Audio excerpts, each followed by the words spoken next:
Ճագար եղբայրը, նրա բարեկամներն ու թշնամիները։ Ճագար եղբոր Արշավաձին։ Մեդուզ մայրիկը ճագար եղբոր հարևաններից մեկն էր։ Նա շատ հյուրասեր էր ու բոլորը սիրում էին այցելել նրան։ Նա ուներ 3 աղջիկ, որոնք միշտ պատրաստ էին պարել, երգել ու ամեն տեսակի պատմություններ լսել։ Օրերից մի օր, չգիտեմ թե ով, նրանց պատմեց զարմանահրաշ Ձյութե մանկիկի պատմությունը։ Դրանից հետո շատ չանցած ճագար եղբայրը այցելեց Մեդուոզ մայրիկին։ Սա էլ տարավ բերեց ու հարցրեց Ձյութե մանկիկի մասին։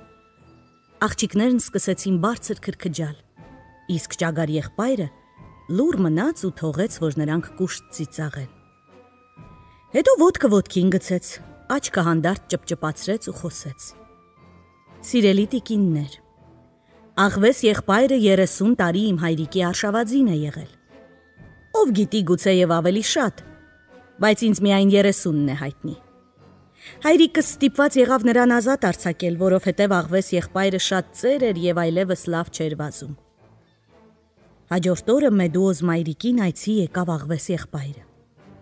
Երբ սա սկսեց ծիծաղել ճագար եղբոր վրա, տանտիրուհին ու իր դուստրերը պատմեցին նրան ճագար եղբոր ասածը։ Աղվես եղբայրը անչափ բարկացավ, կրճտացրեց ատամները, փայլեցրեց ժանիքներն ու տուն գնալուց առաջ հայտարարեց. Հարգելի տիկիններ, այժմ ես ոչինչ չեմ ասում, բայց ես կստիպեմ ճագար եղբորը կուլ տալ իր խոսքերը։ Ես նրա օձիքից քարշ կտամ այստեղ եւ կստիպեմ ձեր ներկայությամբ իր ասածը հետ վերցնել։ Մեծ ճանապարհ դուրս գալով, նա թափ տվեց պոչի վրայի շաղը եւ ուղիղ վազեց ճագար եղբոր տուն։ Ճագար եղբայրը սպասում էր նրան եւ դուռը փակել էր։ Աղվես եղբայրը դուռը թակեց։ Ոչ մի պատասխան։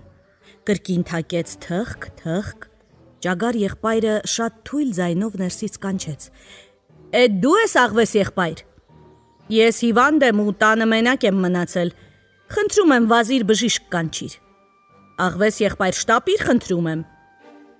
Ես քո հետևից եմ եկել ճագար եղբայր, ասաց աղվես եղբայրը։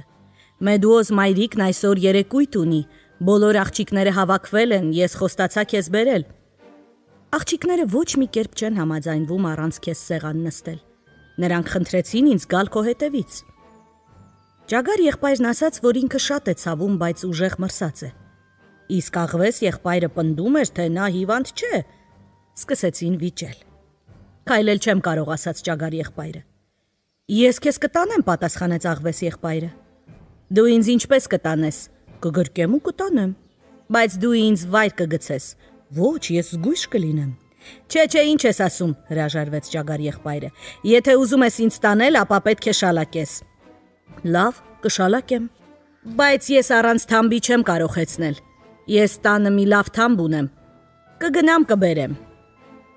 Բայց առանց սանձի ինչպես կարելի է հեծնել, եթե ես սանձից չբռնեմ, թամբից անպատճառ դուրս կթռչեմ։ Ես սանձ էլ ունեմ։ Դե լավ, եթե դու թամբը կդնես մեջքիս, ես սանձը բերանդ, ես քեզ թույլ կտամ ինձ տանելու մինչև Մեդուոզ մայրիկի տունը, չնայած շատ հիվանդ եմ։ Բայց ես քեզ մինչև Մեդուոզ մայրիկի տուն չեմ տանի, հենց որ մոտենանք, դու նեղություն կկրես եւ մի քիչ ոտքով կգնաս։ Շատ լավ, այդ ոչինչ, համաձայն եմ, պատասխանեց ճագար եղբայրը։ Ճագար եղբոր համաձայնությունը դեռ չստացած, աղվես եղբայրը վազեց թամբի ու սանձի հետևից։ Դե իհարկե ճագար եղբորը հայտնի էր, թե ինչ խաղ է ուզում խաղալ իր գլխին աղվես եղբայրը։ Այդ պատճառով էլ որոշեց այնպես անել, որ դեռ մի բան էլ նա պարտք մնա։ Սանրեց մազերը ու պատրաստվեց երեկույթի գնալու։ Շուտով երևաց աղվես եղբայրը սանձը բերանին, թամբը շալակին։ Նա շատ նման էր կրկեսի պոնիի։ Նա կանգ առավ դռան մոտ, ոտքերով ուժեղ դոփեց գետինը, կարծես իսկական զիլին էր։ Ճագար եղբայրը բացեց դուռը, ցատկեց թամբի վրա ու անմիջապես ճանապարհ ընկան։ Սանձը այնպես էր սեղմում բերանը, որ աղվես եղբայրը չէր կարող տեսնել, թե ինչով էր զբաղված հեծյալը։ Բայց շուտով նա զգաց, որ ճագար եղբայրը իր ոտքը բարձրացրեց։ Ինչ ես անում, ճագար եղբայր, հարցրեց աղվես եղբայրը։ Շալվարից ձախ փող կվեր եմ քաշում, աղվես եղբայր։ Մի քիչ անց ճագար եղբայրը բարձրացրեց մյուս ոտքը։ Իսկ այժմ ինչ ես անում, ճագար եղբայր։ Հիմա էլ աղվես եղբայր աջ փողքս եմ վերև քաշում։ Այնինչ այդ ժամանակ ճագար եղբայրը իր կողպեկների վրա խթաններ էր ամրացնում։ Նրանք համարյա մոտեցել էին Մեդուոզ մայրիկի տնակին եւ արդեն աղվես եղբայրը պատրաստվում էր կանգ առնել, երբ ճագար եղբայրը խթաններն այնպիսի ուժով խրեց աղվես եղբոր կողերը, որ սա տեղից ծուլ եղավ ու այնպես արագ սլացավ, ինչպես երբեք չէր սլացել իր կյանքում։ Երբ նրանք մոտեցան տնակին, Մեդուոզ մայրիկն ու աղջիկները նստած էին պատշգամբում։ Ճագար եղբայրը բարբարոսների մոտ կանգ չառավ։ Մի քիչ հեռու քշեց, գնաց դեպի դարպասներից այն կողմ։ Աղվես եղբորը կախեց ցանկապատից ու փքված ներս մտավ։ Նա ձեռքով բարևեց տանտիրուհիներին, նստեց բազկաթոռին, դանդաղ վառեց ծխամորճը, մի քուլածուխ բաց թողեց եւ բարձրաձայն այսպես խոսեց. Սիրելի տիկիններ, ես ձեզ չէի ասում, որ աղվես եղբայրը մեր տան արշավածին է եղել։ Նա հիմա դանդաղ է վազում, որովհետև երկար ժամանակ չէինք օգտագործում, բայց կարծում եմ, որ ամենաշատը մի ամսից ամեն ինչ կարգին կլինի։ Ճագար եղբայրը բերանը մինչև ականջները բաց անելով ժպտաց։ Աղջիկները քրքջացին, իսկ Մեդուոզ մայրիկն ասաց. Այո, ճագար եղբայր, իսկապես որ քո արշավածին հրաշալի է։ Ինչու ամեն օր չես հեծնում։ Հետո նրանք զրուցեցին, երգեցին։ Աղջիկները դաշնամուր նվագեցին, իսկ խեղճ աղվես եղբայրը դեռ գամբած էր ցանկապատին։ Ոչինչ անել չէր կարող։ Կամաց ճագար եղբոր հրաժեշտ տալու ժամանակը մոտեցավ։ Նա մնաք բարով ասաց բոլորին, գնաց դեպի ցանկապատը, թռավ աղվես եղբոր թամբի վրա ու քշեց գնաց։ Աղվես եղբայրը ոչինչ չասաց։ Նա լուր վազում էր ճանապարհով, բայց ճագար եղբորը քայչատնի էր, թե ինչ կարելի էր սպասել նրանից։ Ահա թե ինչու իրեն շատ անհանգիստ էր զգում։ Այդպես աղվես եղբայրը դանդաղ վազում էր ճանապարհով։ Բայց երբ Մեդուոզ մայրիկի տնակը ծածկվեց հեռվում ու աղջիկներն էլ այլևս նրան տեսնել չէին կարող, սկսեց վայրի ձիու նման ծարս լինել, թափահարել, փորձելով ճագար եղբորը թամբից ցած գցել։ Բայց դա հավասար էր նրան, որ մեկը ուզենար ազատվել սեփական ստվերից։ Ամեն անգամ, երբ նա ծարս էր լինում, ճագար եղբայրը խթանները խրում էր նրա կողերն ու աղվես եղբայրը ստիպված էր լինում քառատրոփ սլանալ։ Վերջապես աղվես եղբայրը հասկացավ, որ ճագար եղբորը թամբից գցելու համար ուրիշ բան պետք է աներ։ Նա պառկեց գետնին, սկսեց թավալվել։ Ճագար եղբորը թամբից դուրս թռչել ու ցլկելուց բացի ուրիշ ոչինչ չէր մնում անելու։ Երբ աղվես եղբայրը նորից կանգնեց, ճագար եղբայրն իսկապես ձիու նման արշավում էր դաշտով մեկ։ Աղվես եղբայրը ընկավ նրա հետևից։ Նա այնքան արագ էր վազում, որ ճագար եղբայրը իր կյանքը փրկելու համար ստիպված եղավ թաքնվել մի ծառի փչակում։ Անցքը շատ փոքր էր, այդ պատճառով աղվես եղբայրը չկարողացավ ներս մտնել։ Նա մեկնվեց գետնին, որ մի քիչ հանգստանա ու մտածի, թե ինչպես ձեռք գցի ճագար եղբորը։ Նույն այդ պահին բազե եղբայրը թռչում էր ամպերի տակ։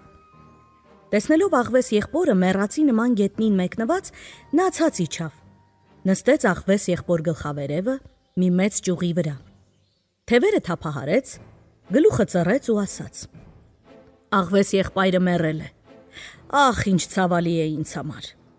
Ոչ, ես մեռած չեմ, բացականչեց աղվես եղբայրը։ Ճագար եղբորն եմ բռնել այս ծակում։ Վաղ թե ուշ նա իմ ճանկում կլինի։ Մի քիչ էլ զրուցեցին, աղվես եղբայրը խնդրեց բազե եղբորը մի որոշ ժամանակ հսկել փչակը։ Ապա նա գնաց կացին բերելու, իսկ բազե եղբայրը ցած իջավ փչակը հսկելու։ Կամաց ամեն ինչ հանդարտվեց։ Ճագար եղբայրը փչակից ձայն տվեց. Աղվես եղբայր, հեյ, աղվես եղբայր, բայց պատասխան չստացավ, որովհետև աղվես եղբայրը արդեն գնացել էր։ Մի պատասխանիր, եթե ինձ հետ խոսել չես ուզում, շարունակեց ճագար եղբայրը։ Ես գիտեմ, որ դու այդտեղ ես։ Դե այդ ինձ համար միևնույն է, բայց ափսոս, որ բազե եղբայրը այստեղ չէ։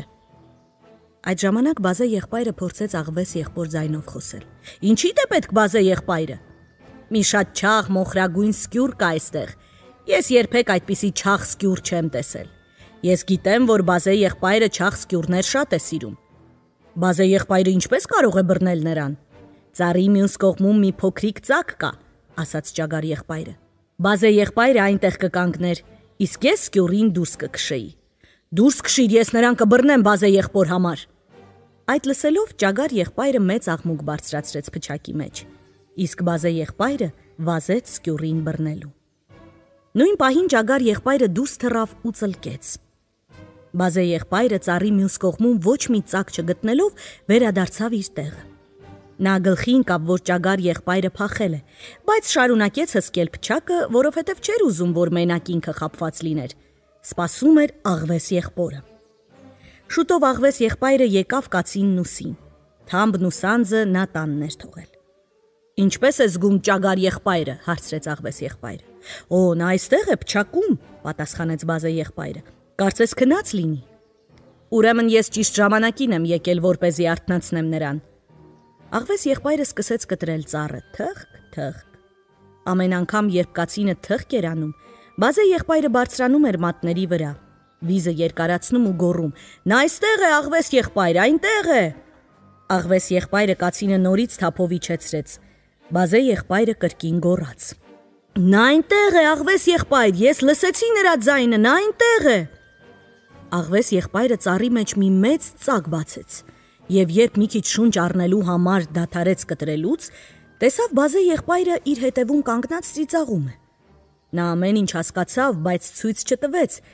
իսկ բազե եղբայրը շարունակ գոռում էր. Նա այնտեղ է, աղվես եղբայր, այնտեղ է։ Ես նրան տեսա։ Այդ ժամանակ աղվես եղբայրը այնպես ձևացրեց, թե փչակի մեջն էր նայում ու ասաց. Շուտ արա բազե եղբայր, ներս նայիր։ Ինձ թվում է, թե ճագար եղբոր ոտքերն եմ տեսնում։ Բազե եղբայրը մոտ եկավ ու գլուխը ծակի մեջ խոթեց։ Իսկ աղվես եղբայրը վրա պրծավ, բռնեց նրան։ Բազե եղբայրը թափահարեց թևերը, փորձեց թռչել, բայց աղվես եղբայրը սեղմեց նրան գետնին։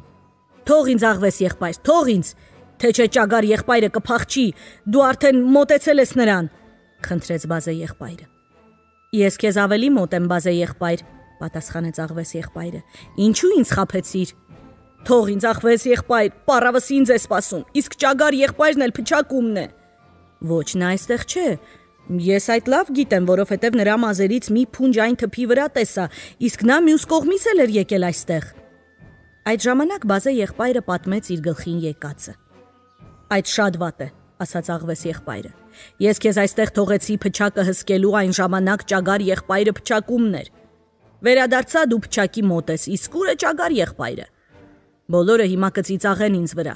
Դու պետք է պատասխան տաս դրա համար։ Ես քեզ խարույկի մեջ կգցեմ, կենթանի կայրեմ։